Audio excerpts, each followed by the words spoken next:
तो पहले अपने थोड़ा सा लाइफ का कम से कम एटलीस्ट 1 से 2 साल सीखने को दो, स्मॉल कैपिटल से एक सिस्टम के पीछे भागो कि हाँ, how can you become a profitable good and discipline trader. जब आप वो बन जाओगे, then capital, money, profits, RO, everything will follow. दोस्तों, नमन केवल दिल्ली के लिए खेले ही नहीं हैं, इन्होंने एक वर्ल्ड रिकॉर्ड भी बनाया है। Delhi hot weather cricket league में इनका 285 रन का एक वर्ल्ड रिकॉर्ड भी है, जो कि इनके लिए और हमारे लिए और हम सब भारतीयों के लिए गर्व की बात है। So you are more into Nifty or Bank Nifty? Ma'am, I use to do Nifty Bank Nifty both, but अब जैसे वीकली एक्सपायरीज बैंक निफ्टी की बंद हो गई है तो मोस्ट और कोई स्ट्रैटेजी भी ऐसी है जो आप डिस्कस करना चाहो जिससे कि थोड़ा सा ऑडियंस को कुछ सीखने को मिले? सर, ये जैसे एक पोजिशनल स्ट्रैटेजी हो गई, इसके अलावा कुछ इंट्राडे स्ट्रैटेजीज हैं जो मैं। तो अब ऐसा लगता है आपको कि आप क्रिकेट को आगे प्रोफेशन लेके जाएंगे या ऑप्शंस को लेके जाएंगे या दोनों? दोस्तों, हमारे देश में जैसे ही क्रिकेट की बात होती है सब लोगों के यूं कान खड़े हो जाते हैं, इंक्लूडिंग मेरे भी और सब लोगों के, क्योंकि क्रिकेट हमारा नेशनल गेम है। वैसे तो हमारा नेशनल गेम हॉकी है, लेकिन क्रिकेट की लोकप्रियता को देखते हुए ऐसा लगता है कि क्रिकेट ही हमारा नेशनल गेम है। और जब भी हम किसी क्रिकेटर का नाम लें तो दोस्तों आंखें यूं वाइड ओपन हो जाती हैं। तो दोस्तों, आज हमारे बीच में है नमन वासन, जो अंडर 19, अंडर 20, अंडर 23 कई इन्होंने बीसीसीआई मैचेस प्ले करे हैं और इनका एक वर्ल्ड रिकॉर्ड भी है। दोस्तों, आज जो ये यहाँ आए हैं ये अपने क्रिकेट की वजह से नहीं आए, क्रिकेट के बारे में भी हम बात करेंगे, लेकिन ये एक बहुत ही उम्दा ऑप्शन ट्रेडर हैं, एक प्रॉफिटेबल ट्रेडर हैं, एक अच्छे ट्रेडर हैं और ऑप्शंस की बारीकियों को कुछ बेहतर तरीके से जानते हैं। तो बहुत सारी चर्चा करेंगे दोस्तों, ऑप्शंस की, क्रिकेट की और इनके जीवन की आज के इस पॉडकास्ट में। तो आइए दोस्तों, स्वागत करते हैं नमन वासन का, जो आज हमारे बीच में हैं और इनसे क्रिकेट की भी और ऑप्शंस की भी जानकारी लेंगे। Welcome Naman, welcome to deep talks. Thank you ma'am. Welcome Naman. Thank you ma'am. और दीपक ने जो आपका इंट्रोडक्शन दिया वो बहुत अप्रोप्रिएट है। तो बिल्कुल। हम बिल्कुल पॉडकास्ट में आप हमें हाँ ब्रीफली जी। बताइए कि आपने बीइंग अ क्रिकेटर, हाँ जी। हार्डकोर क्रिकेटर, हाँ आप जी। ऑप्शंस में या स्टॉक मार्केट में आपने कैसे स्विच ओवर किया? तो मैम, बेसिकली मेरी जर्नी शुरू हुई अराउंड 2020-21 में, कोविड के टाइम पे। तो मैम, उस टाइम पे क्या हुआ था कि लॉकडाउन पीरियड था, तो we were force to stay inside और we were not allowed to go play और डू एनीथिंग। तो मेरे फैमिली में मेरे डैड हैं, बिग ब्रदर है, he used to invest in the stock markets. तो थोड़ा थोड़ा वहाँ से एक मतलब क्यूरियोसिटी जगी कि what is the stock market, the Indian stock market. धीरे धीरे पढ़ना शुरू किया क्योंकि घर पे ही रहता था। बचपन से ही पढ़ाई की तरफ मेरा हमेशा इंटरेस्ट रहा ही है। मतलब अपार्ट फ्रॉम प्लेइंग प्रोफेशनली, मैं हमेशा से मतलब पढ़ाई में मेरे घर वालों ने मेरे को हमेशा ही सपोर्ट किया कि पढ़ाई में भी हमेशा ध्यान देना ही है। बिकॉज ऑब्वियसली इतना बड़ा देश है यहाँ पे, आपको पता ही है, इतने लोग क्रिकेट खेलते हैं और इतना कंपटीशन है और देश के लिए 11 ही लोग खेलते हैं। तो obviously you should have a second backup option. मैं सबको यही सजेस्ट भी करता हूँ। तो इसलिए हमेशा पढ़ाई पे भी साथ साथ ध्यान दिया और फिर इस फील्ड में इंटरेस्ट बना। तो कोविड में मैंने धीरे धीरे सीखना शुरू किया। तो बेसिकली स्टार्टिंग में तो मैंने इक्विटी पढ़ना शुरू किया, how to invest, what are stocks, basically companies की। मैंने कॉमर्स बैकग्राउंड से ही हूँ मैं, तो कंपनीज की बैलेंस शीट रीड करनी, फंडामेंटल्स रीड करने, रेशोज रीड करनी, ऐसे ऐसे स्टार्ट किया। फिर विद टाइम मेरा इंटरेस्ट बना कि यार ये थोड़ा सा बोरिंग है, बीइंग मैं अभी बहुत यंग हूँ, तो थोड़ा सा कुछ थ्रिल वाली चीज़ करनी है। तो then I got myself introduce to options market. Option buying, option selling क्या होता है, डेरिवेटिव्स कैसे काम करते हैं, एंड फिर जो उसकी इंटरनल चीज़ें होती हैं, जैसे थीटा, डी के, गामा, वेगा, विक्स, ये सब क्या होती है, इम्प्लाइड वोलेटिलिटी, सिंथेटिक फ्यूचर्स, बहुत सारी चीज़ें होती हैं। ये सब पढ़ना शुरू किया, इस सब के बारे में सीखा। विद टाइम थोड़ी सी कैपिटल इंट्रोड्यूस करी। बिल्कुल स्टार्टिंग में तो when I was a learner, I also started like everyone do with option buying, basic एक लॉट लिया, 2 लॉट लिया। बट फिर विद टाइम पता चला कि अगर आपको स्केल करना है, सीरियसली करना है, पैशनेटली ये चीज़ करनी है, तो this thing isn't scalable much, because time value of money, theta D के जिसे हम कहते हैं, दैट्स अगेंस्ट अस। तो फिर आई गॉट इनटू कि नहीं यार, what big people do, what professionals do, what they do is option selling, hedging, how do they do. उसके लिए फिर मैंने कोर्सेज ज्वाइन करे, यूट्यूब से मुझे बहुत हेल्प करी। जैसे सर आप इतनी अच्छी वीडियोस वगैरह बनाते हैं, ऐसे ही आपकी इतनी वीडियोस देखी हैं मैंने, प्लस और भी बहुत अच्छे अच्छे क्रिएटर्स हैं जिनसे बहुत कुछ सीखने को मिला। वहाँ से वीडियोस देखी, कई कोर्सेज अटेंड करे। फिर ऐसे ऐसे सीख सीख के कई जगह मैंने इंटर्नशिप्स करी ऑप्शन से रिलेटेड, जहाँ पे एज ए एनालिस्ट काम किया, हाउ ऑप्शन मार्केट्स वर्क। फिर धीरे धीरे अपने सिस्टम्स बनाए और विद टाइम उस चीज़ को ग्रो किया। तो स्कूलिंग कहाँ से करी है आपने नमन? मैंने सर रोहिणी से ही, बाल भारती बाल रोहिणी। भारती स्कूल, हाँ दिल्ली जी, से ही। हाँ जी, हाँ जी सर। तो नमन एक बार बताओ, जब आप छोटे थे तो आपने क्रिकेट किस उम्र से खेलना शुरू किया? सर क्रिकेट तो मैंने बहुत ही यंग एज से स्टार्ट कर दिया था। अराउंड शायद मैं 6-7 साल का हूँगा, अच्छा। तब से क्रिकेट खेला है मैंने। फर्स्ट टूर्नामेंट मैंने शायद अपना इंटर स्कूल टूर्नामेंट्स होते थे तब, तो क्लास 7th में, मैं इतना छोटा था तब मैं स्कूल नेशनल खेल गया था क्लास 7th में। और इतना मतलब उस टाइम शायद 7th क्लास में कितनी 12-13 साल की एज होती है उस टाइम। फर्स्ट टाइम मैं ट्रैवल्ड अलोन टू तेलंगाना, वहाँ दिल्ली के स्कूल नेशनल्स हुए थे, तो वहाँ अकेला गया। मैं सबसे छोटा था टीम में तब, तो वहाँ गया। फिर विद टाइम धीरे धीरे प्रोफेशनल कोचिंग करी मैंने, एकेडमी ज्वाइन करी, क्लब्स ज्वाइन करे, प्रोफेशनली खेला। फिर ब्रेक मिला मेरे को, अंडर 16 की टीम में आया मैं दिल्ली की। उसके बाद जैसे जैसे करता गया, कई जगह मेरे को मतलब चांस नहीं भी मिला परफॉर्म करने के बाद भी, तो थोड़ा सा डिसहार्टन होता था। फिर मेरे को अंडर 19 में सिलेक्शन हुआ मेरा दिल्ली की टीम में, यूपी के अगेंस्ट मैच था हमारा, उसमें मैं खेला था यूपी के अगेंस्ट। ग्रीन पार्क स्टेडियम है कानपुर में, जहाँ भी रिसेंटली इंडिया का मैच हुआ है, वहाँ मेरा डेब्यू हुआ था, तो वहाँ मैं यूपी के अगेंस्ट खेला था। उसके बाद फिर कोविड टाइम आया, तो फिर उसके बाद I had a lot of time to think more about life, कि नहीं और भी चीज़ें हैं विच आई कैन एक्सप्लोर। तो नमन, हमारे देश में क्रिकेट एक खेल नहीं, क्रिकेट एक जज्बा है। बिल्कुल सर। और बहुत ही कम लोग हैं, क्योंकि हर आदमी पैशनेट है क्रिकेट को लेके, हर आदमी खेलना चाहता है। क्रिकेट का मैच आ रहा हो तो सड़कों पे बिल्कुल सन्नाटा हो जाता है, और ख़ास तौर से मैच इंडिया का हो रहा हो हाँ जी। तो सब लोग जो है बिल्कुल सब काम छोड़ के टीवी के आगे बैठ जाते बस हैं। सर मैं भी ऐसी फैमिली से बिलोंग करता हूँ, अच्छा। हार्डकोर क्रिकेट लवर्स सारे। मैच देखना है तो हुँ, सब हुँ। बैठे हैं, मैच देख रहे हैं, क्रिकेट एंजॉय कर रहे हैं। तो अभी वर्ल्ड कप जीते थे तो सबको पता है कितनी खुशी हुई थी देश जी, में। जी। तो अब ऐसा लगता है आपको कि आप क्रिकेट को आगे प्रोफ़ेशन लेके जाएँगे, या ऑप्शंस को लेके जाएँगे, या दोनों पैरेलल चल सकते हैं, या क्या रहेगा? सर मैं मानता हूँ कि क्रिकेट ना एक पैशन होता है, एक आपका एक पैशन होता है, हर बंदा एक पैशन भी फॉलो करता है लाइफ में, अपार्ट फ्रॉम आप एक चीज़ को प्रोफेशनली करते हैं to earn money, to earn respect from the markets या फ्रॉम योर लोकेलिटी और योर फैमिली। तो उसके लिए आपको, सबको पता है पैसा कमाना बहुत ज़रूरी है। तो पता नहीं मेरा थोड़ा सा इस वाली फील्ड में इंटरेस्ट जगा, बट क्रिकेट को क्योंकि इतना प्यार करा है बचपन से, तो वो एक पैशन है जो हमेशा, मतलब मैं कहता हूँ एक क्रिकेटर कभी क्रिकेट छोड़ नहीं सकता। हाँ, ये ज़रूर हो सकता है कि वो इंटरनेशनल लेवल पे नहीं खेल रहा, बहुत बड़े लेवल पे नहीं खेल रहा, बट वो क्रिकेट कभी छोड़ नहीं सकता, तो ही continues playing from his art. अभी आपकी क्या उम्र है? सर मैं 23। तो आपको लगता है कि क्या आप इंडिया के लिए जो मेन मैचेस होते हैं वहां तक पहुंच पाएंगे? सर सबका सपना तो होता ही है ऑब्वियसली, कोशिश तो करते ही हैं सारे, बट लेट्स सी अगर विद टाइम अपॉर्चुनिटीज़ मिलती हैं तो। पॉसिबिलिटी है। बिल्कुल सर। दोस्तों, नमन केवल दिल्ली के लिए खेले ही नहीं हैं, इन्होंने एक वर्ल्ड रिकॉर्ड भी बनाया है। 285 रन का इनका हाँ वर्ल्ड जी। रिकॉर्ड है। Delhi hot weather cricket league में इनका 285 रन का एक वर्ल्ड रिकॉर्ड भी है, जो कि इनके लिए और हमारे लिए और हम सब भारतीयों के लिए गर्व की बात है। तो कुछ उसके बारे में बताइए, और कैसे ये हुआ, और इससे आपको क्या आगे एडवांटेज मिल सकती है? सर डीडी से हॉट वेदर एक टूर्नामेंट होता है बेसिकली, जो जो टीम्स डीडी से लीग खेलती हैं उसके बाद।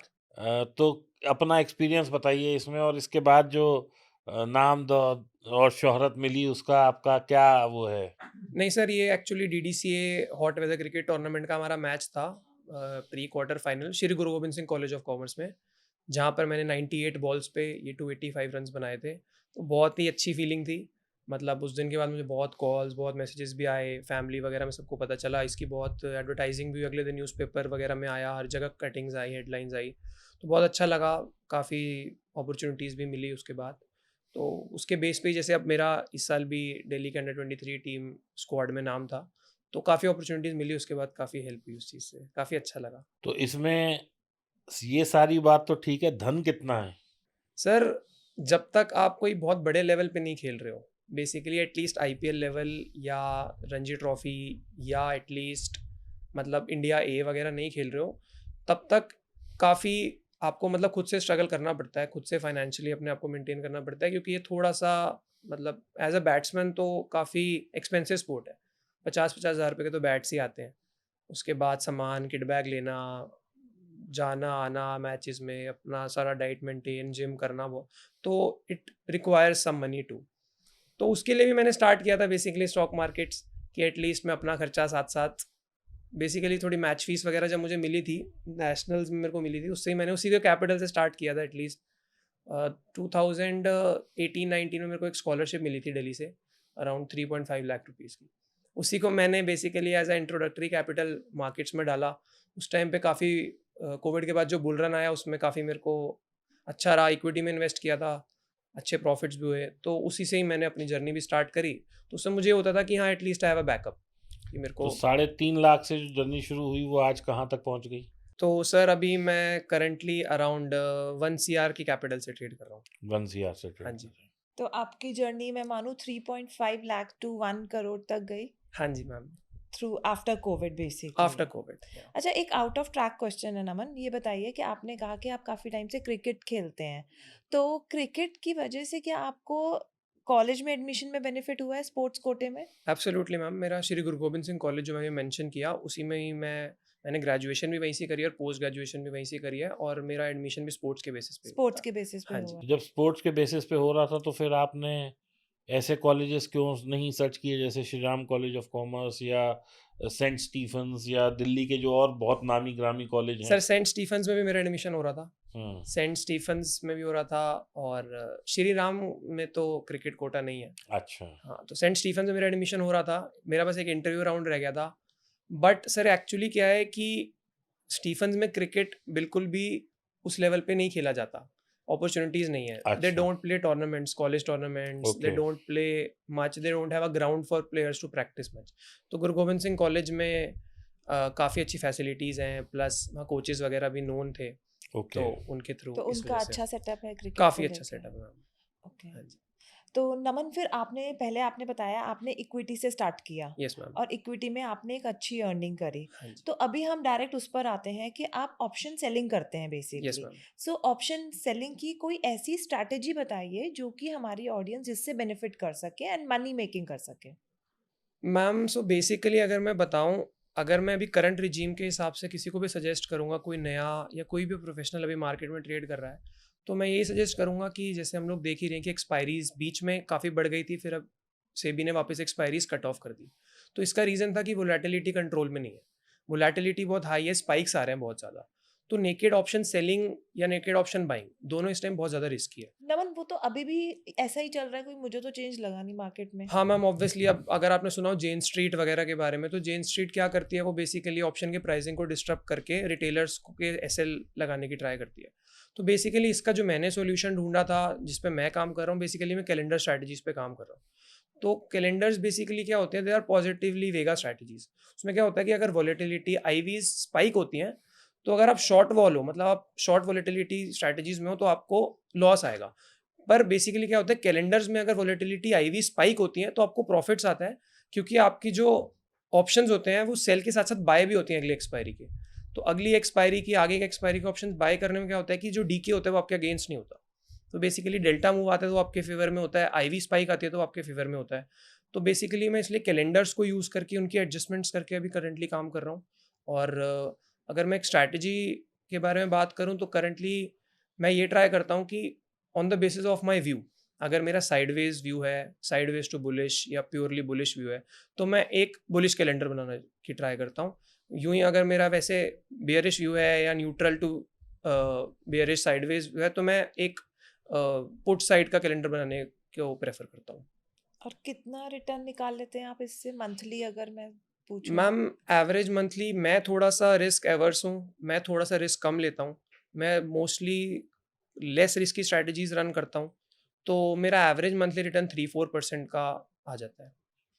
एक ऐसी स्ट्रेटजी जो 12 महीने हम समझे कि चल सकती है और आप चलाते भी हो, तो दोस्तों हम ये मान लेते हैं निफ्टी जो है 25,000 पे खड़ा है। ठीक है sir. Bullish view, bearish view हमें नहीं पता, ना हमारी ऑडियंस को पता है। ठीक है। आप तो ये बताओ कि अब आप 25,000 पे बाजार खड़ा है, आपको लग रहा है 25,600 चला जाएगा हाँ जी। तो या 24 500 चला जाएगा। हाँ जी। अब आप हमें बताओ कि आप क्या करोगे और पूरा उसका स्ट्रक्चर बताओ। तो सर मान लो मार्केट 20 निफ्टी 25,000 पे है करंट वीक करंट। आज हम स्पॉट एक्सपायरी वाले दिन खड़े हम हैं, आज थर्सडे को एक्सपायरी के एंड में 3 बजे हैं। 3 मेरी बजे हैं। पोजिशनल स्ट्रैटेजी है ये। ठीक है, तो 3 बजे निफ्टी 25,000 पे है। ठीक है, मेरा व्यू है कि निफ्टी 25,000 से 25,500 तक चला जाएगा इस वीक में। ठीक है, तो व्हाट आई विल डू इस केस में कि मैं अराउंड 24,500 की पुट सेल करूंगा करंट एक्सपायरी की, ठीक है, और उसको हेज करने के लिए मैं नेक्स्ट एक्सपायरी में जाके उससे हाफ क्वांटिटी की पुट्स ही बाय करूंगा। उससे क्या होगा कि बेसिकली मेरी एक स्ट्रैटेजी ऐसी बनेगी कि मेरे को अगर मार्केट कंटिन्यू बुलिश रहता है तो जो मेरी करंट एक्सपायरी की बेची हुई स्ट्रैटेजी है उसका डीके ज़्यादा होगा, तो मेरे को प्रॉफिट आएगा, मैं क्रेडिट होऊंगा। But in case market reverse होता है, मेरा व्यू गलत होता है या साइडवेज रह जाता है मार्केट, तो क्या होगा, जो मेरा अगली एक्सपायरी का हेज है वो मेरे को प्रोटेक्ट करेगा।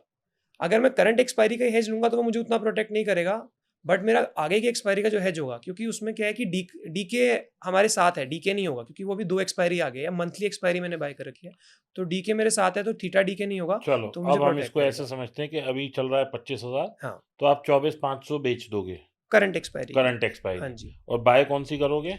सर मैं बाय प्रीमियम के बेस पे करूंगा। फॉर एग्जाम्पल मैंने 20 रुपीज़ की पुट सेल करी है। 24,500 जो आपने हाँ बेची है जी, वो 20 रुपए की 20 है रुपए की है। Current week. मैंने उसके 10 लॉट सेल करे। ठीक है, तो सर मैं अगली एक्सपायरी पे जाके 20 रुपए वाले जो प्रीमियम का ऑप्शन होगा उसके 5 लॉट बाय करूंगा। ठीक है। ट्राई करूंगा मैं नेट डेबिट क्रेडिट मेरा न्यूट्रल रहे। कैसे न्यूट्रल रहेगा? आपने 20 वाली 10 बेची हैं, हाँ, तो इधर 20 वाली आप 5 बाय कर रहे हो। 20 वाली नहीं, मैं सर क्या कर रहा हूँ कि मैं 20 वाली 10 बेचता हूँ। मान लो फॉर एग्जाम्पल मैंने 200 रुपए का प्रीमियम ले लिया, ठीक है, अब मैं क्या करूंगा कि मैं 100 रुपए का प्रीमियम हाफ उससे परचेज कर लूंगा, तो मैं 100 रुपए नेट क्रेडिट में हूँ। बट ये नेट क्रेडिट किस वजह से है कि जो मेरी एक्सपायरीज का डिफरेंस है, बेसिकली ये एक्सपायरी और जो अगली एक्सपायरी है उन दोनों के बीच में जो डीके है उसमें डीके कम है और मेरी करंट एक्सपायरी में जो डीके ज्यादा है, मेरे को वो आर्बिट्राज अपॉर्चुनिटी खानी है बेसिकली। अभी मैं इस पे आ रहा हूँ हाँ जी। और अगले दिन लग गया सर्किट और आ गई बाजार 20,000, अब क्या होगा? तो सर अब बेसिकली इसी वजह से जो मेरी स्ट्रैटेजीज है वो मैं कॉल साइड पे ही बनाता हूँ। ये जो आपने एग्जांपल दिया है, एग्जांपल हर पोजिशनल स्ट्रैटेजिस्ट के मन में होता ही होता है, सबको डर होता है कि मार्केट। क्योंकि अगर मैं 1-2 लॉट से कर रहा हूँ तो मुझे टेंशन नहीं है, हाँ बिल्कुल। लेकिन अगर मैं मान लो कर रहा हूँ 100 लॉट से या 500 लॉट से हाँ जी। और मैं 5 करोड़ या 8 करोड़ लगा के बैठा हूँ, तो सर्किट तो हमें बता के तो नहीं सर लगेगा। On the basis of back test जो हमने देखा है वो यही देखा है कि मार्केट नीचे जरूर सर्किट लगा सकते हैं किसी बैड न्यूज़ पे, पर कितनी भी अच्छी गुड न्यूज़ है एक लिमिट है अपसाइड जाने की, 3% 4%। और अगर मार्केट में बहुत अच्छी गुड न्यूज़ भी आ जाती है, अभी दिल्ली के इलेक्शन जीत गए, कुछ भी मूव नहीं आया, पर चलो इंडिया में मोदी आया था तब भी 2%, 2.5%, 3% के मूव्स है। तो ये स्ट्रैटेजी हम कैसे यूज़ कर सकते हैं कि इसको हम कॉल साइड पे ही बना सकते हैं। कॉल साइड बनाने से क्या होगा कि अगर मार्केट नीचे गई तो आपको प्रॉफिट है, ही आपने कॉल सेल कर रखी है। अगर मार्केट स्लो एंड स्टेडी ऊपर गई तब भी आपको प्रॉफिट है क्योंकि आपने कॉल सेल भी कर रखी है एक उस रेंज में। अगर मार्केट रहेगी तो आपको उस कॉल सेल का प्रॉफिट आएगा, जो आपने बाय कर रखी है उसमें भी प्रॉफिट आएगा, तो आपको डबल प्रॉफिट है। मार्केट नीचे जाती है तो आप इसको धीरे धीरे स्लोली शिफ्टिंग करके क्रेडिट अपना इंक्रीज कर सकते हो। मतलब कि अगर मैंने 20 वाली बेची हाँ जी। और इधर 20 वाली खरीदी अगले हाँ हफ्ते वाली, हाँ अब जो बेची हुई 20 है वो रह गई 12 हाँ और जो इधर खरीदी हुई है वो रह गई मान लो 16, हाँ। तो मुझे इफेक्टिवली 4 पॉइंट मिल 4 गए, पॉइंट मिल गए और डबल क्वांटिटी है डबल तो 8 क्वांटिटी है। पॉइंट मिल गए अब मेरे को। ठीक है, यहाँ तक बात समझ आती है। हाँ जी। अब इसे शिफ्ट कैसे करेंगे या इसको कैसे वो करेंगे? सर शिफ्ट अब हम प्रीमियम्स के बेस पे करेंगे कि फॉर एग्जांपल हमको कितना सेफ रहना है, हमें मार्केट से कितनी रेंज से दूर रहना है और हमारे को कितना प्रीमियम क्रेडिट में लेना है। ये वाली सारे फैक्टर्स देख के हम लोग शिफ्टिंग करके कि हाँ हमारे को एक साइजेबल रेंज चाहिए। जैसे आपने बोला लोअर सर्किट लग सकता है, मार्केट एक पॉजिटिव न्यूज़ पे ऊपर भी जा सकती है। तो पिछले 4 साल का बैक टेस्ट डेटा, 5 साल का बैक टेस्ट डेटा क्या कहता है कि एक मीन मीडियन मोड के एवरेजेस के बेस पे मार्केट मोस्टली 3, 3.5, 4% ऊपर गई है। मैं कहता हूँ कल चली जाए 4% ऊपर। मुझे पता है कि मेरा रिस्क मैनेज्ड है। इसमें रिस्क मैनेज ये है कि मैं उतना ही मार्केट से पास आऊंगा कि अगर कल 4% मार्केट बढ़ भी जाती है तो मेरे को 2%, 3% का एसएल लगेगा। मुझे पता है वो मैं अगले 2 वीक में कवर कर तो लूंगा। जिस वक्त आप सबसे पहले हम थर्सडे को पोजीशन बना रहे होते हैं, हाँ जी। तो उस वक्त हम 2%, 3%, 4% के दूर की बनाते हैं 4% के दूर की कम से कम। मिनिमम। हाँ तो जी। 25,000 का 4% हो गया 1,000 रुपए, हाँ जी। तो आप 26,000 बेचेंगे। हाँ जी। वो चाहे 5 की बिके, 10 की बिके, 15 की सर वो बिके। थोड़ा सा वो चीज़ थोड़ी सी उसमें डिस्क्रिशन है कि रेंज कभी 3.5% प्रीमियम के बेस पे, विक्स पे भी है कि कितनी वॉलेटिलिटी है। कभी कभी प्रीमियम स्पाइक है तो आपको शायद 26,500 की भी कॉल मिल जाएगी बेचने, पर अगर विक्स बहुत कम है तो शायद आपको थोड़ा सा पास आना पड़ेगा। तो बेसिकली क्या है कि जब विक्स बढ़ती है तो ऑप्शन के प्रीमियम्स बढ़ते हैं। विक्स बेसिकली डर, मार्केट में कितना डर है, तो जितना डर है ना उतने ऑप्शन के प्रीमियम महंगे होते हैं। तो एज अ ऑप्शन बायर आपको चाहिए कि आपने जब परचेज किया है तो प्रीमियम कम हो, और जब आप सेल करो तो प्रीमियम बढ़ जाए। और सेलर का उल्टा है, सेलर चाहता है कि जब विक्स बढ़ी हुई है तो एक अपॉर्चुनिटी है, अगर लोग डरे हुए हैं तो स्पाइक्ड है प्रीमियम, तो आपको उसको सेल करना है, कि आपको बेसिकली जो डर है उसको सेल करना है और उसी को रिस्क मैनेज करना है। तो आईवी हमें यहाँ हेल्प करती है कि कौन सा पॉइंट ऑफ टाइम है जहाँ पे हमें एक उसको सेल करना है और कौन सा टाइम है जब हमें एक ऑप्शन को बाय करना है। तो नमन, न्यूमरिक वैल्यू में कितनी विक्स पे हमें सेल करना चाहिए और कितने विक्स पे हमें बाय करना चाहिए? मैम अगर नॉर्मल हम जो बुकिश वर्ल्ड में बताया जाता हाँ, है, बुकिश वर्ड में जो बताया जो जाता है। बताया जाता है वो ये कहा जाता है कि जब तक आईवी 10 से 14 के बीच में है तो वो लो आईवी में कंसिडर होती है। 10 to 14 is 10 low to IV. 14 is low IV. तो इसमें आपको हमेशा सजेस्ट करा जाता है कि आप हाई वेगा स्ट्रैटेजीज करो, basically calendar spreads, option buying भी कर सकते हो अगर आप ऑप्शन बायर हो, या आप अपने, क्योंकि ऑप्शन के प्रीमियम चीप मिल रहे हैं आपको तो आप उनको बाय करके चल सकते हो, बट इसमें सेलिंग रिस्की हो जाती है क्योंकि ऑप्शन के प्रीमियम ऑलरेडी इतने कम है, और अगर उसमें थोड़ा सा भी स्पाइक आया तो आपको लॉस होने के चांस है। फिर उसके बाद 14 to 20 एक मीडियम रेंज रहती है जिसमें आप ऑप्शन सेलिंग और बाइंग को दोनों को कंबाइन करके काम कर सकते हो। 20 के ऊपर जैसे हमने कोविड में देखा कि आईवी 40 के आसपास चली गई थी सर, तो 40 के आसपास जब आईवी हो जाती है तो वो प्योरली ऑप्शन सेलर्स के लिए बहुत वो मतलब इंपॉर्टेंट टाइम होता है, क्योंकि उस टाइम क्या है कि प्रीमियम इतने स्पाइक्ड हैं, आपको इतनी बड़ी रेंज मिल रही है। जैसे सर अभी कह रहे थे 25,000 से 26,000, तब आपको हो सकता है 27,000 या 27,500 की भी ऑप्शन सेल करने को मिल जाए अच्छे प्रीमियम में। तो आप उस टाइम पे उनको जज करके डीके का फायदा उठाया जा डीके सकता का है। फायदा उठाया जा सकता है। कई दफ़ा ये देखा गया है नमन कि जैसे 12-1 बजे एक्सपायरी का दिन है, जी 5-6 रुपए वाली जो ऑप्शन होती है वो सीधा 200 पहुंच जाती है। सर, स्पाइक ऐसा आ जाता स्पाइक है, ऐसा वो आ कॉल जाता है साइड में भी आ जाता है, पुट साइड में भी आ जाता सर। है। बेसिकली आजकल जो एल्गोरिदम्स मार्केट में चल रही हैं, एक तो इतनी ज़्यादा वॉल्यूम्स ट्रेड हो रही हैं, बड़े प्लेयर्स आ गए हैं, जैसे जेन स्ट्रीट का आजकल बड़ा नाम चल रहा है। तो basically what they do is they have the power, they have the money to move the markets. तो बेसिकली क्या है कि वो एसएल्स जंप होते हैं, एसएल लगते हैं। किसी ने 10 रुपये पे एसएल लगाया, किसी ने 15, 20, 25, वो एसएल स्किप होते जाते हैं, कटते जाते हैं, वो बिड आस्क स्प्रेड बढ़ता जाता है, वो एकदम से 5 की कब 100 रुपये हो जाती है एकदम से पता ही नहीं चलता। मेरा सवाल ये नहीं है नमन, मेरा सवाल ये है कि एक ऑप्शन सेलर हमेशा बेचारा उसमें फंसा रहता है। अगर वो 10 रुपए की कोई चीज़ बेचता है, 20 की बेचता है, हाँ जी। अब वो उसे 200 रुपए तक होल्ड कर ले किसी वजह से, हम्म। तो पता लगता है उस दिन वो 300, 400, 500 पे चली जाती है। हाँ हाँ और अगर वो 200 पे ना काटे या 100 पे ना काटे, हाँ तो पता लगता है वो 1 सेकंड के लिए 100 गई और फिर वापस वहीं आ गई। सर, ये तो इस मार्केट चीज़ से कैसे निजात पाया जाए या इस चीज़ को क्या हल है?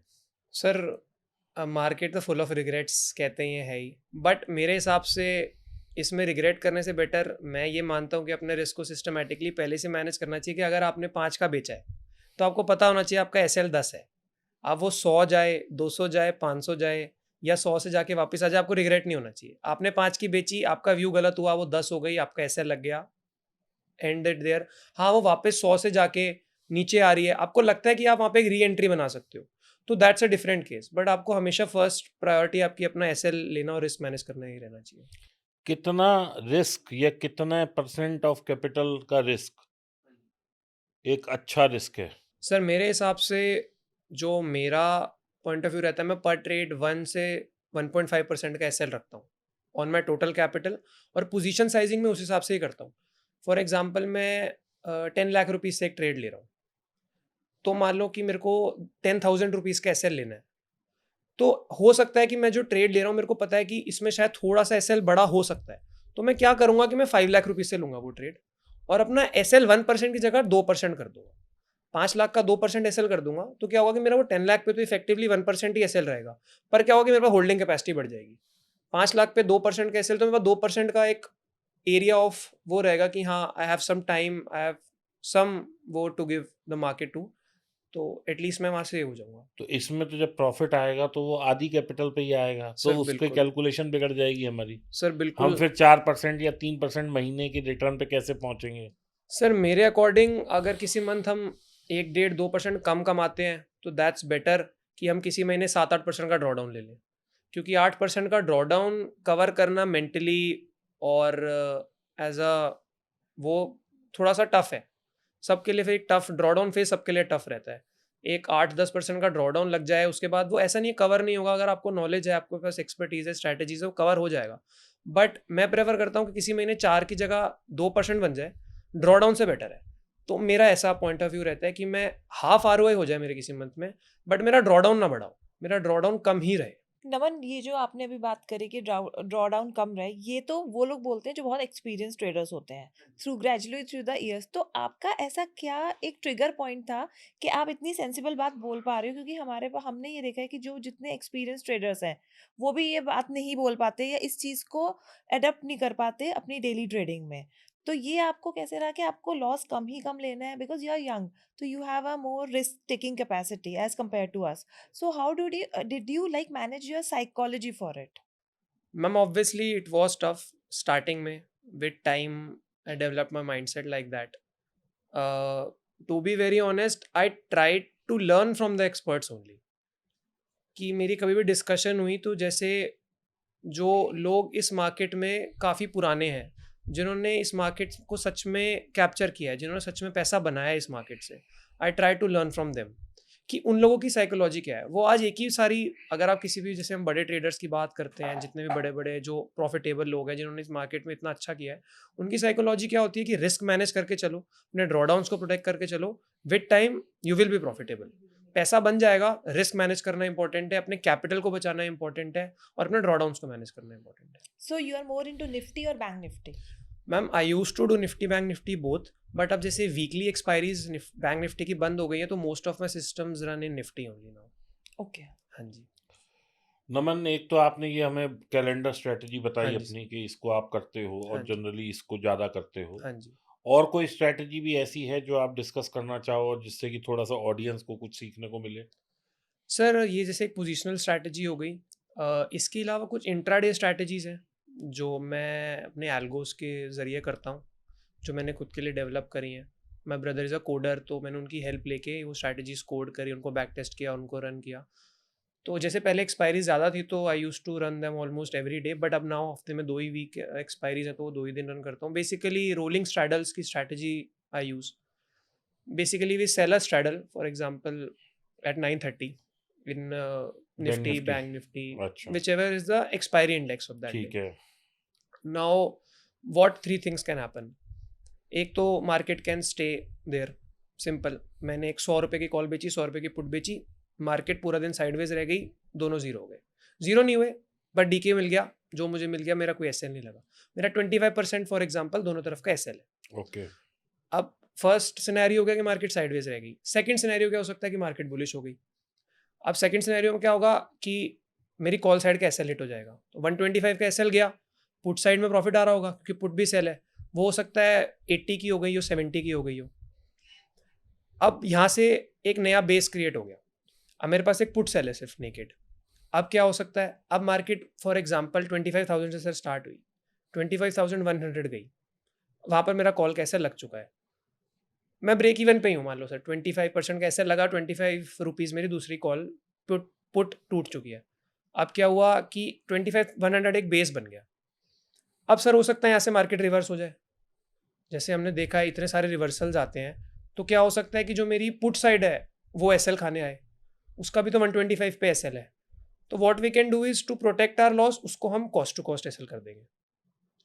And what we will do is कि अगर मार्केट नेक्स्ट लेवल से नीचे आती है तो we will sell a new straddle. That's what rolling straddle is. Rolling straddle is basically with time based straddles. मतलब 25,000 से 25,100 गई, हाँ जी। हमने सिर्फ कॉल का एसएल दे दिया, हाँ दोबारा 25,000 आ गई। सर, अगर ये प्रीमियम बेस पे रहता है कि अगर जो मैंने पुट सेल करी थी, फॉर एग्जांपल वो मैंने 100 की करी थी, वो अब 80 आ गई है, अगर वो वापस 100 आ गई तो उस टाइम में मेरा एक न्यू स्ट्रैडल सेल हो जाएगा। उसी का उस टाइम करंटली जो 25,000 का ही। उस टाइम मार्केट का जो भी स्पॉट होगा, 25,000, 25,100 या 25,200 जो भी स्पॉट होगा, अगर वो वापस मेरे कॉस्ट पे आ गया तो एक नया स्ट्रैडल सेल हो जाएगा। तो बेसिकली फिर ये वाला, कॉस्ट पे आ गई तो नया स्ट्रेडल उस एटीएम का। हाँ, अब फिर क्या हो जाएगा दोस्तों अगर मैं इनका क्या मतलब है कि कहीं आपको इसमें आईवी स्पाइक्स हो रही हैं तो उसका भी बेनिफिट मिल जाएगा, और आपका एक साइड का हमने क्या किया, पहले 100 और 100 दोनों बेचे। कॉल साइड का हमारा एसएल कट गया, यानी 100 वाला 125 हुआ, वो एसएल कट गया। अब ये वाला जो 100 था ये उस वक्त 80 रह जाएगा, तो हमारा इफेक्टिवली ₹5 का लॉस है। अब या तो डिके फर्दर आया तो ये और 70 वाला जीरो की तरफ चल देगा, या 80 वाला जीरो की तरफ चल देगा।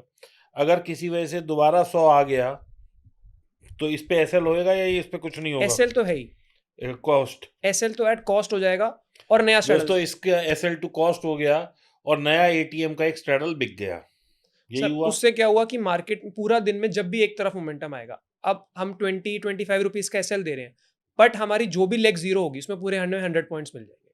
तो पूरे दिन में अगर हमारी एक या दो लेग्स भी हमें मिलती हैं जो जीरो हो जाएंगी, तो हमें पूरा प्रीमियम उस साइड से मिल जाएगा और बेसिकली। ऐसे करके कितने ट्रेड लगा लेते हैं आप एक दिन में? मैम डिपेंड करता है, रोलिंग स्ट्रैडल्स वाली मेरी स्ट्रैटेजी में कई बार दिन में 10-12 स्ट्रैडल्स भी ओपन हो जाते हैं, कई सारे। तो क्वांटिटी कितनी रखते हो आप? 1 करोड़ की कैपिटल है तो पूरी इस पे लगा देते हो? नहीं सर, पोजीशन साइजिंग रहती है। अगर 1 करोड़ की कैपिटल है तो मैं ट्राई करता हूँ इस पे अराउंड उसका 40 to 50% इफेक्टिवली एक्सपायरी पे रन होता है, और बाकी मतलब मेरी 50 एक लॉट कर लेते हो? हाँ 40-50 स्लॉट के बीच में, और बाकी जो रहता है वो पोजिशनल्स के लिए रहता है ओके। कैपिटल, क्योंकि कई बार पोजिशनल सिस्टम्स भी रन हो रहे होते हैं एक्सपायरी पे। बट आपने अपनी पूरी 1 CR की कैपिटल पूरी इस पर ही करी हुई है, option selling, whether it's intraday और positional. Ma'am basically margin benefit पे ही करता हूँ मैं भी काम, अपने कोलैटरल मार्जिन पे, वेदर इट्स इक्विटी और debt. First I create a portfolio equity debt का स्ट्रक्चर करके, देन उसको प्लेज करता हूँ बेसिकली। उस पर 20% हेयर कट काट के जो मुझे मार्जिन मिलता है, मैं उस पर अपनी स्ट्रैटेजीज रन करता हूँ, so that I can generate a double ROI with time. मेरा जो डेट इंस्ट्रूमेंट है वो मुझे साल का 7-8% इंटरेस्ट दे देगा, या जो मेरे इक्विटी के पोर्टफोलियो है वो विद टाइम ग्रो होगा, वहाँ से डिविडेंड्स आएंगे। तो वो तो एक मेरी लिक्विड एडिशनल लेते हैं इनकम या है। क्या लेते हैं? सर मोस्टली 50-50 रखता हूँ, 50% 50-50 लिक्विड एंड 50% इक्विटी और REITs। और REITs वो क्या होता है? Real estate investment trust. Sir dividends आते हैं, जैसे एम्बेसी है, और फॉर फिक्स्ड REIT रेंटल। क्या इंस्ट्रूमेंट है मुझे नहीं पता। REITs REITs। Sir real estate investment trust कहते हैं। बेसिकली क्या होता है कि these are professionally managed mortgage properties, जिसमें हम सब एज अ शेयर होल्डर कुछ कुछ पार्टिसिपेट कर सकते हैं। एक मॉल बन रहा है तो मैं भी अकेला नहीं ले सकता, आप भी अकेले नहीं ले सकते, तो हमारे जैसे 100 लोगों ने मिलके थोड़े थोड़े पैसे डाल के एक मॉल बना दिया, वहाँ से जो रेंटल आता है वो हम सब में पार्शियल यूनिट्स में डिस्ट्रीब्यूट हो गया। ओके, तो वो हर महीने का उसका विड्रॉल होता है? Sir every quarter they distribute the dividends. दोस्तों यदि आप चाहते हैं कि मैं REIT पे कोई रील बनाऊं या एक पॉडकास्ट डेडिकेटेडली इस पे करूं, तो कमेंट करिए REIT। हम नमन से भी कहेंगे कि ये उस पे जवाब दें, मैं भी जवाब दूंगा, मेरी टीम भी बताएगी आपको। और अगर ज़रूरी और अच्छे कमेंट्स और अच्छे आप लोगों के लाइक्स आए और आप लोगों ने अच्छा इस पे व्यूज़ आए, तो दोस्तों इस पे एक हम डेडिकेटेड रील भी बनाएंगे और एक वीडियो भी बनाएंगे पूरा। नमन, आपने इतनी अच्छी अच्छी हमें स्ट्रैटेजीज बताई और इतना अच्छा बताया कि कैसे रिस्क मैनेज करके चलना चाहिए। तो क्या आप आज की जनरेशन को कोई एडवाइस करना चाहते हैं, क्योंकि when they want to enter the market उनको 1 के 10 ही करने हैं, उनको ऑप्शन बाइंग से ही स्टार्ट करना है। बट जहां आप 1 के 10 कर रहे हो, कोई ट्रेड ऐसा होगा वो 10 के 10 के पूरे पैसे लेके चला जाएगा, एक सिंगल ट्रेड, जो कि लोगों के साथ होता है। तो आप कुछ ऐसा एडवाइस करना चाहते हो अपने एज ग्रुप को कि भाई आप आए तो प्रॉपरली लर्न करके आए, या प्रॉपर सिस्टम से आए ताकि उनका पैसा बच सके, because it's hard and money of everyone. Yes ma'am, absolutely आपने बहुत करेक्ट बात करी। मैं ये पॉइंट ही करने वाला था कि बेसिकली इस मार्केट का ना एक बहुत ही इंपॉर्टेंट रूल है कि learning is more important than earning. हर बंदा सिर्फ पैसे कमाने आ रहा है, पर वो क्या कर रहा है, कैसे कर रहा है, सिर्फ टिप्स पे काम कर लिया, टेलीग्राम ग्रुप्स पे कुछ आ गया वो काम कर लिया, किसी दोस्त ने बोला था कॉल खरीद ली, पुट खरीद ली, पेरेंट्स के मनी है, अपने सेल्फ अर्न मनी है उसको वो करा। तो मतलब मेरा ये मानना है कि we should seek for the professionals, use professional advice, और हमें पहले थोड़ा सा इस चीज़ को इन डेप्थ सीखना चाहिए before jumping directly on to it कि हाँ भाई पैसे बना लूँगा, खुद ही कर लूँगा ये वो। तो पहले अपने थोड़ा सा लाइफ का कम से कम एटलीस्ट 1 से 2 साल सीखने को दो, स्मॉल कैपिटल से। ROI के पीछे मत भागो, पैसे के पीछे मत भागो, सिर्फ एक सिस्टम के पीछे भागो कि हाँ, how can you become a profitable, good and a discipline trader. जब आप वो बन जाओगे, then capital, money, profits, RO, everything will follow. चलो एक बहुत लास्ट और क्विक क्वेश्चन, हाँ जी सर। ये हम उन सब बच्चों के लिए पूछ रहे हैं जो 12 साल से 18 साल या 20 साल तक के हैं, जो स्कूल कॉलेजेस भी कर रहे हैं। क्रिकेट खेल के पैसा ज़्यादा बना सकते हैं या ऑप्शंस ट्रेड करके पैसा ज़्यादा बना सकते हैं? सर, बेसिकली पैसा बनाने के लिए कुछ भी काम करना ही नहीं चाहिए, मेरा ये मानना है। जो बंदा सिर्फ पैसा बनाने के लिए कोई काम करेगा, बिना पैशन के, बिना डेडिकेशन के, वो किसी भी फील्ड में सक्सेसफुल नहीं हो सकता। आप अगर सक्सेस के, जो थ्री इडियट्स का डायलॉग है, सक्सेस के पीछे भागो। सर, आज भी मेरे को शायद ही कुछ प्रॉफिट से, कैपिटल से और मनी से कुछ मतलब है। मतलब बेसिकली जो भी मेरा आज कैपिटल वगैरह भी है, वो पेरेंट्स का, ब्रदर का या अपनी फैमिली वगैरह का ही है। तो मेरे को कोई इतना वो नहीं है, मेरे को एक पैशन है। ट्रेडिंग में सर मज़ा आता है, एक वो किक मिलती है, एक सीखने को मिलता है, एक स्किल डेवलप। तो मेरा यही मानना है कि पैसे के पीछे नहीं भागना। चाहे क्रिकेट हो, क्रिकेट में भी सर एक, क्रिकेट हमेशा पैशन के लिए खेला है, मज़ा आता था वो बचपन में खेलने में। तो कभी क्रिकेट में पैसे के लिए ऐसे पैसे के पीछे नहीं भागे, ना ट्रेडिंग में कभी, ना इन्वेस्टिंग में।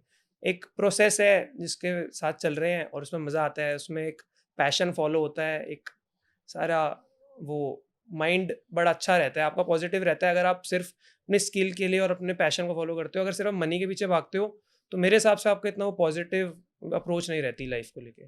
तो दोस्तों ये थी बहुत ही मज़ेदार बातें नमन के साथ, जहां हमने दो स्ट्रैटेजीज़ के बारे में बात करी, कुछ क्रिकेट के बारे में बात करी, कुछ इनकी लाइफ के बारे में बात करी। आशा करता हूं आप लोगों को सीखने को कुछ ना कुछ ज़रूर मिला होगा, और यदि आपको कोई भी क्लैरिटी चाहिए तो प्लीज़ कमेंट करिए। क्लैरिटी फॉर स्ट्रैटेजी की बात कर रहा हूँ मैं। अगर आप लोगों को कोई भी क्लैरिटी स्ट्रैटेजी की चाहिए, कमेंट करिए, कोशिश करूँगा मैं या मेरी टीम में से कोई जवाब ज़रूर देगा। इनकी जो भी स्ट्रैटेजीज़ हैं वो बहुत ईज़ी हैं, करने में बहुत मुश्किल नहीं है। बाकी फिर भी अगर आप लोग चाहते हैं नमन से हम दोबारा सीखें, समझें, या इनसे बोर्ड पे कराएँ या एल्गो टेस्ट में डाल के चेक करें या बैक टेस्ट कराएँ, तो कमेंट करिए नमन, और इनको हम दोबारा से अपने पॉडकास्ट में बुलाएँगे और स्ट्रैटेजी को समझेंगे। Thank you friends, thanks a lot, thanks Naman, thanks for thank you coming. Thank you Naman, ma'am. Thanks.